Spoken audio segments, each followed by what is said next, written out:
हरे कृष्णा।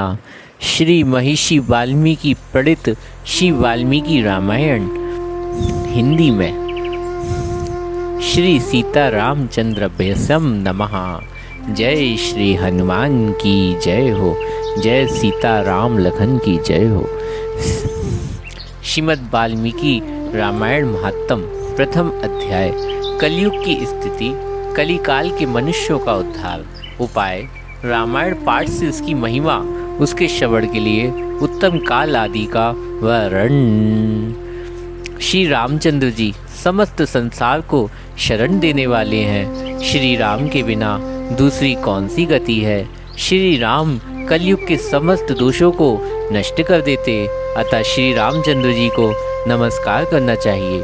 श्री राम से काल रूपी भयंकर स्वरूप भी डरता है। जगत का सब कुछ श्री राम में वंश में है। श्री राम में मेरी अखंड भक्ति बनी रहे। हे राम, आप ही मेरे आधार हैं। चित्रकूट निवास करने वाली भगवती लक्ष्मी सीता के आनंद निकेतन और भक्तों को अभय देने वाले परमानंद रूप श्री राम भगवान चंद्र जी को मैं नमस्कार करता हूँ। संपूर्ण जगत के अविष्ट मनोरथ को सिद्ध करने वाले अथवा सृष्टि पालन संहार के द्वारा जगत की व्यवहारिक सत्ता को सिद्ध करने वाले ब्रह्मा विष्णु महेश आदि देवता जिनके अभिन्न अंश मात्र हैं, उन परम विशुद्ध सच्चिदानमय परात्मदेव श्री रामचंद्र जी को मैं नमस्कार करता हूँ तथा उन्हीं के भजन चिंता में मन लगाता हूँ। ऋषि उवाच। श्री ऋषियों ने कहा, भगवान आप विद्वान हैं, ज्ञानी हैं। हमने जो कुछ पूछा था वे सब हमें भली भांति बताया। संसार बंधन में बंधे हुए जीवों के दुख बहुत हैं। इस संसार बंधन का उच्छेद करने वाला कौन है। आपने कहा है कि कलयुग में वेदों का मार्ग नष्ट हो जाएगा। अधर्म परायण पुरुषों को प्राप्त होने वाली यातनाओं का भी आपने वर्णन किया। घोर कलयुग आने पर जब वेदोक्त मार्ग लुप्त हो जाएंगे, उस समय पाखंड फैल जाएगा। ये बात प्रसिद्ध है। प्रायः सभी लोगों में ऐसी बात कही गई। कलयुग के सभी लोग काम वेदना से पीड़ित नाटे शरीर के लोभी होंगे। धर्म और ईश्वर का आश्रय छोड़कर आसपास में एक दूसरे पर निर्भर रहने वाले होंगे। प्रायः सब लोग थोड़ी आयु और अधिक संतान वाले होंगे।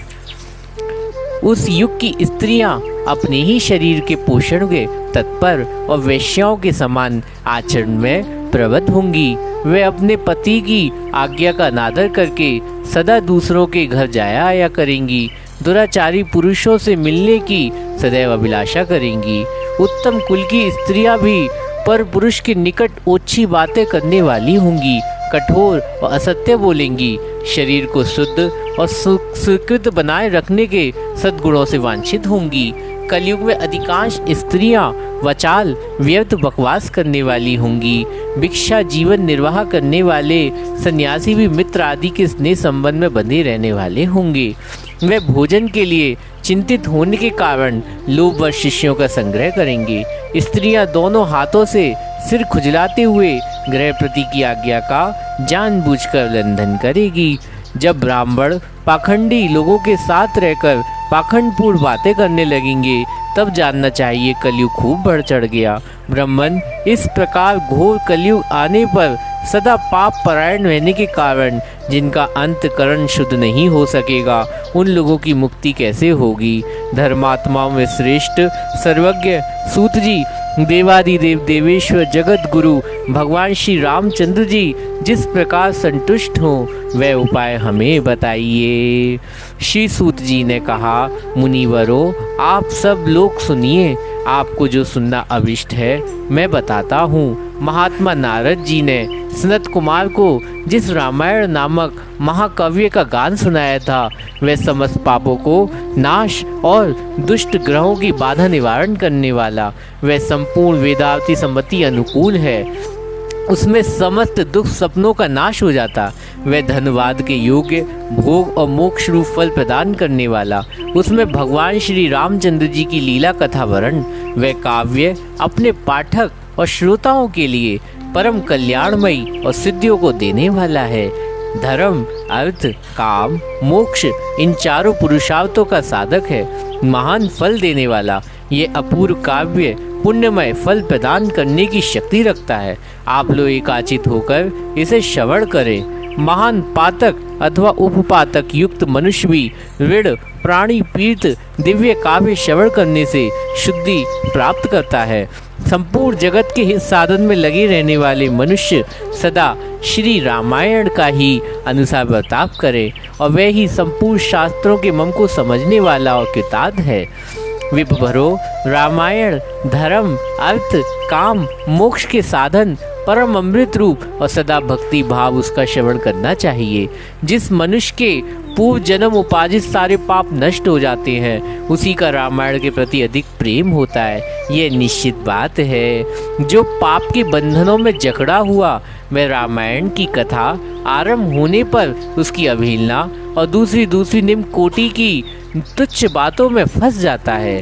उन असाध गांव में अपनी बुद्धि के आसक्त होने के कारण वह तदनुरूप बर्ताव करने लगता है। इसलिए द्विजेंद्र गुरु, आप लोग रामायण नामक परम पुण्यदायक उत्तम काव्य का श्रवण करें, जिसके सुनने से जन्म जरा मृत्यु के भय का नाश हो जाता है। श्रवण करने वाला मनुष्य पाप दोष से रहित अच्युत स्वरूप हो जाता है। रामायण काव्य अनंत उत्तम वर्णीय और मनोवांछित फल देने वाला, वह उसका पाठ और श्रवण करने वाले समस्त जगत को शीघ्र ही संसार सागर से पार कर देता। उस आदि काव्य को सुनकर मनुष्य रामचंद्र जी के परम पद को प्राप्त कर लेता है।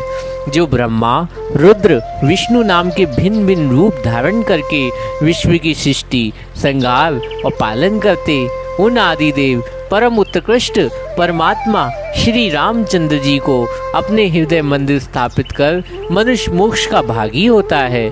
जो नाम तथा जाति आदि विकल्पों से रहित, कार्य कारणों से परे सर्व उत्कृष्ट वेदांत शास्त्र के द्वारा जानने योग्य एवं अपने ही प्रकाश प्रकाशित होने वाले परमात्मा, उसका समस्त वेद और पुराणों द्वारा साक्षात्कार होता, इस रामायण के अनुशीलन से उसकी प्राप्ति होती है। विप्रवरों, कार्तिक माघ और चैत्र मास शुक्ल पक्ष में 9 दिनों रामायण की अमृतमय कथा का श्रवण करना चाहिए। जो इस प्रकार श्री रामचंद्र जी के मंगलमय चरित्र का श्रवण करता है, वह लोक और परलोक में अपनी समस्त उत्तम कामनाओं को प्राप्त कर लेता है। वह सब पापों से मुक्त हो 21 पीढ़ियों के साथ श्री रामचंद्र जी के उस परम धाम को चला जाता है, जहाँ जाकर मनुष्य कभी शोक नहीं करना पड़ता। चैत्र, माघ और कार्तिक के शुक्ल पक्ष में परम पुण्यमयी रामायण कथा का नवाह पारायण करना चाहिए तथा 9 दिनों तक इसे प्रयत्न पूर्वक सुनना चाहिए। रामायण आदि काव्य यह स्वर्ग और मोक्ष को दान करने वाला है, इसलिए इसका पाठ निमित्त सुनना चाहिए और ये संपूर्ण धर्मों को रहित घोर कलयुग आने पर 9 दिनों में रामायण की अमृतमय कथा का श्रवण करना चाहिए।